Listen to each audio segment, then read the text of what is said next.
only need good half evening. of the meal. Today is Thursday. It's Thursday, January 11th, 2018. And we're back with The Lion, the Witch, and the Wardrobe. With Chapter 6, which is called Into the Forest. Which, of course, is not to be confused with Into the Woods.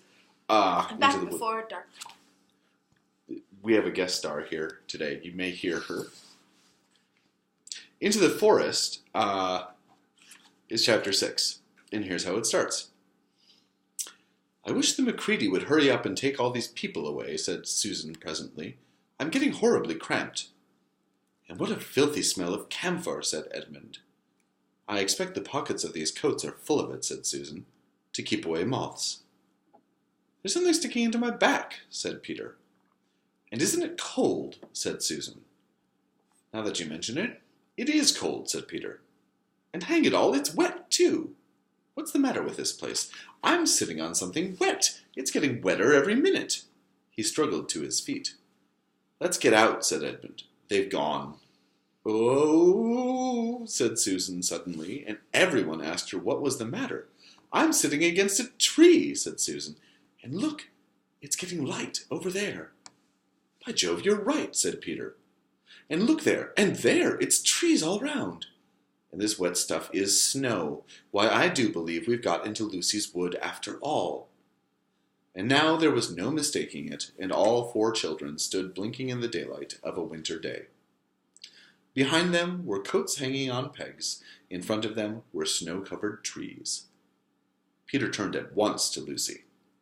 I apologize for not believing you, he said. I'm sorry. Will you shake hands? Of course, said Lucy, and did. And now, said Susan, what do we do next? Do, said Peter. Why, go and explore the wood, of course. Ugh, said Susan, stamping her feet.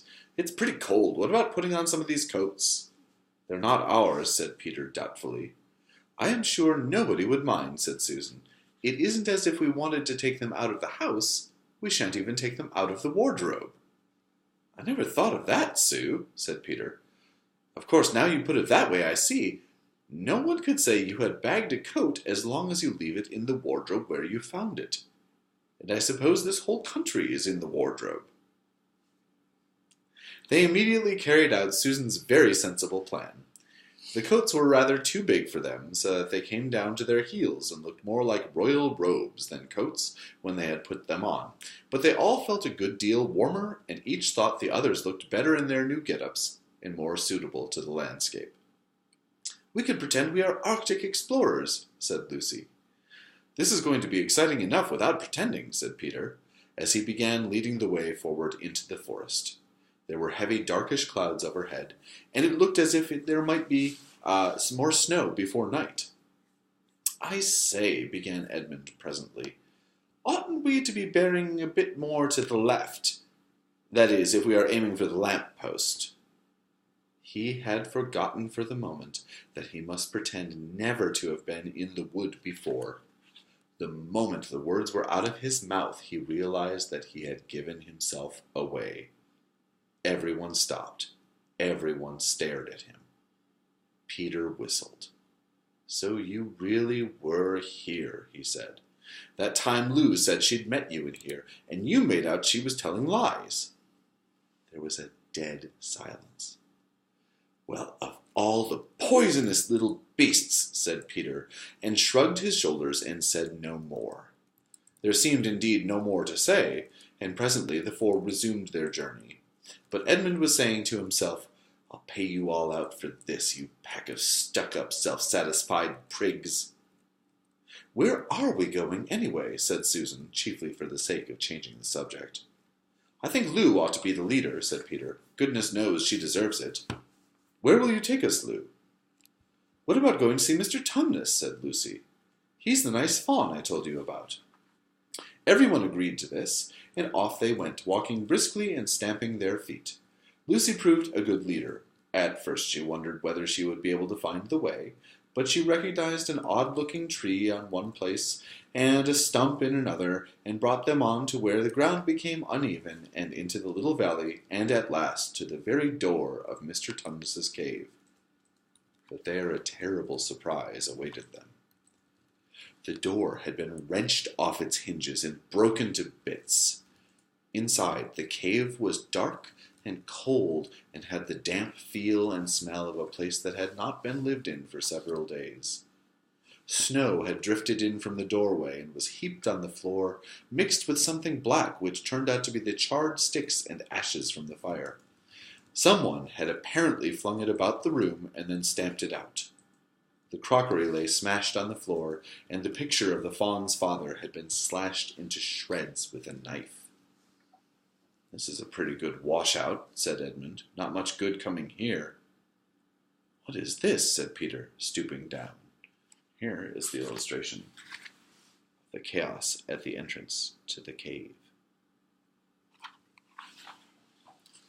Peter had just noticed a piece of paper which had been nailed through the carpet to the floor. "Is there anything written on it?" asked Susan. "Yes, I think there is," answered Peter, "but I can't read it in this light. Let's get out into the open air." They all went out in the daylight and crowded round Peter as he read out the following words.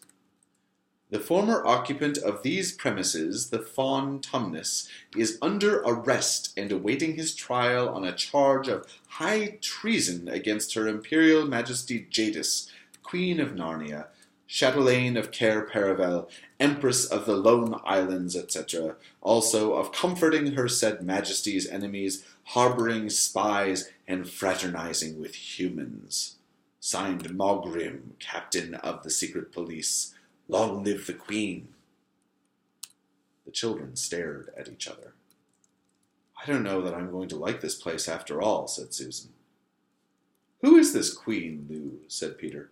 "Do you know anything about her?" "She isn't a real queen at all," answered Lucy. "She's a horrible witch, the White Witch. Everyone, all the wood people, hate her. She has made an enchantment over the whole country, so that it is always winter here, and never Christmas." I wonder if there's any point in going on," said Susan. "I mean, it doesn't seem particularly safe here, and it looks as if we won't be much fun either. And it's getting colder every minute, and we've brought nothing to eat. What about just going home?"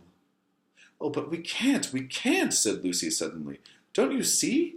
We can't just go home, not after this.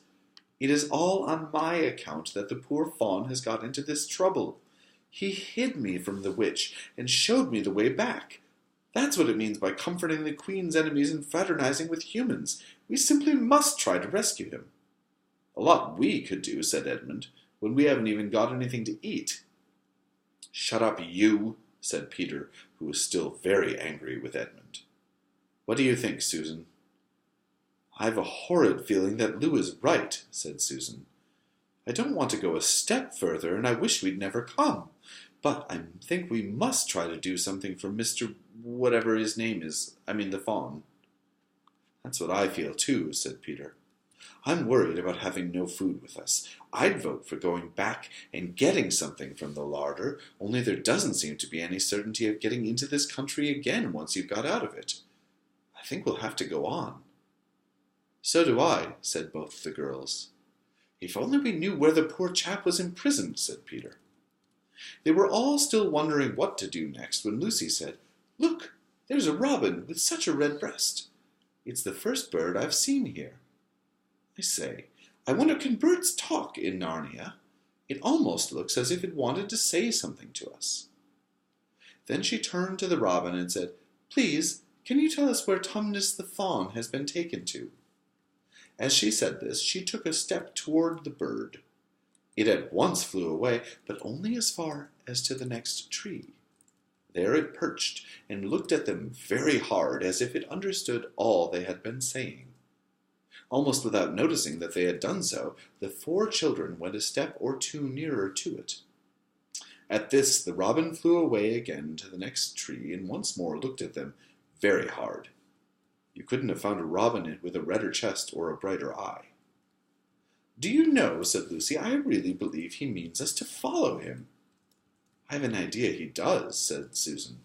"What do you think, Peter?" "Well, we might as well try it," answered Peter. The robin appeared to understand the matter thoroughly, It kept going from tree to tree, always a few yards ahead of them, but always so near that they could easily follow it. In this way it led them on, slightly downhill.